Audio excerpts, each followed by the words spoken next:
விண்வெளி நாயகன் இனி ஆஸ்கர் நாயகன். ஆஸ்கர் விருது வழங்கும் விழாவுக்கு அழைப்பு வந்திருக்கு நம்ம கமல்ஹாசன் அவர்களுக்கு.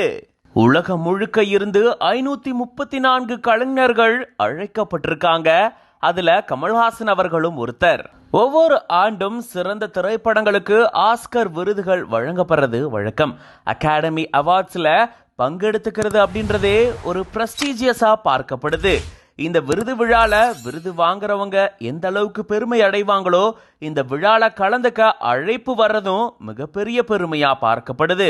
அது மட்டும் இல்லாம இங்க விருதுகளுக்கு ஓட்டிங்காகவும் அழைக்கப்படுறது மிகப்பெரிய பெருமையா பார்க்கப்படுது. அந்த வகையில தான் ஒவ்வொரு ஆண்டும் இந்த விழாவுக்கு பல கலைஞர்கள் அமெரிக்காவை தவிர வெளிநாடுகளில் இருந்தும் அழைக்கப்படுறாங்க. அந்த வகையில மொத்தமா 534 கலைஞர்கள் அழைக்கப்பட்டிருக்காங்க. உலக அளவுல கலைத்துறையில சிறப்பா செயலாற்றிய கலைஞர்களுக்கு தான் அழைப்பு விடுக்கப்பட்டிருக்கு. இந்திய சினிமா துறையிலும் தமிழ் கலைத்துறையிலும் மிகப்பெரிய சாதனைகள் படைச்சிருக்கக்கூடிய கமல்ஹாசன் அவர்களுக்கும் அழைப்பு விடுக்கப்பட்டிருக்கு. அவர் மட்டும் இல்லாம பாலிவுட் நடிகரான ஆயுஷ்மான் குரானா அவர்களுக்கும் அழைப்பு விடுக்கப்பட்டிருக்கு. இவங்க இந்த விழால கலந்துப்பாங்க, ஓட்டிங்ல பங்கெடுத்துப்பாங்க அப்படின்னு சொல்லப்பட்டிருக்கு.